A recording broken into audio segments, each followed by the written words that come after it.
പണ്ടൊരാൾ ഒരു നാട്ടിൽ വെച്ച് നല്ലൊരു പ്രഭാഷണം നടത്തി. അതായത് ആ നാട്ടിൽ നടന്നിരുന്ന ഒരുപാട് തെറ്റുകളെ ഉണർത്തിക്കൊണ്ടായിരുന്നു അദ്ദേഹം പ്രഭാഷണം നടത്തിയത്. ആ നാട്ടിൽ ഒരുപാട് സമ്പന്നരുണ്ടായിരുന്നു.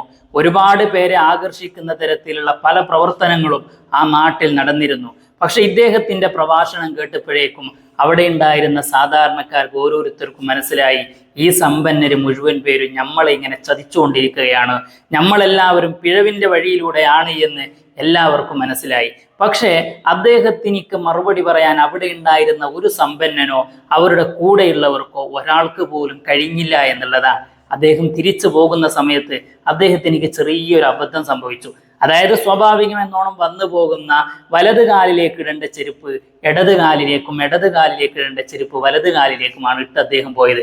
അദ്ദേഹത്തിനെ കുറിച്ചൊന്നും പറയാനില്ലാത്ത ആ നാട്ടുകാരിൽ നിന്നുള്ള ആ സമ്പന്നരുണ്ടല്ലോ, എല്ലാവരും ഇദ്ദേഹത്തിനെ കളിയാക്കി നടക്കാൻ തുടങ്ങി. ചെരുപ്പ് പോലും നേരാവണ്ണം ഇടാൻ അറിയാത്തയാളാണ് അദ്ദേഹം എന്ന്. യഥാർത്ഥത്തിൽ ചെരുപ്പ് മാത്രമാണ് അദ്ദേഹം തെറ്റിയിട്ടത്, പറഞ്ഞ മുഴുവൻ കാര്യങ്ങളും ശരിയായിരുന്നു. മറുപടി പറയാൻ പറ്റാത്തത് കൊണ്ട് ആ ചെരുപ്പിൽ കയറി പിടിക്കുകയായിരുന്നു. അതുപോലെ ആയിരുന്നു ബഹുമാനപ്പെട്ട പുഴക്കാട്ടിരി ഉസ്താദിന്റെ പ്രഭാഷണങ്ങൾ. ഈയിടെയായി ഉസ്താദിന്റെ പ്രഭാഷണങ്ങൾ അത്രമാത്രം പൊതുസമൂഹത്തിന്റെ മുമ്പിൽ വലിയ ചർച്ചകൾക്ക് വിധേയമാക്കപ്പെട്ടിട്ടുണ്ട്.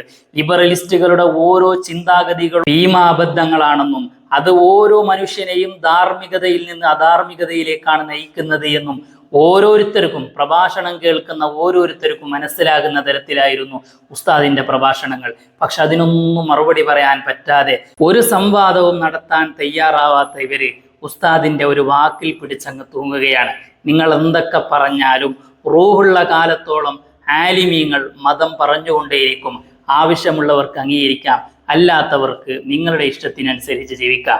നിങ്ങൾ പേടിപ്പിച്ച് എന്നതുകൊണ്ടൊന്നും, നിങ്ങൾ ഇവിടെ ട്രോളി എന്നതുകൊണ്ടൊന്നും ഈ പറയുന്ന കാര്യങ്ങളൊന്നും നിർത്താൻ പോകുന്നില്ല. ഇതിങ്ങനെ പറഞ്ഞുകൊണ്ടേയിരിക്കും.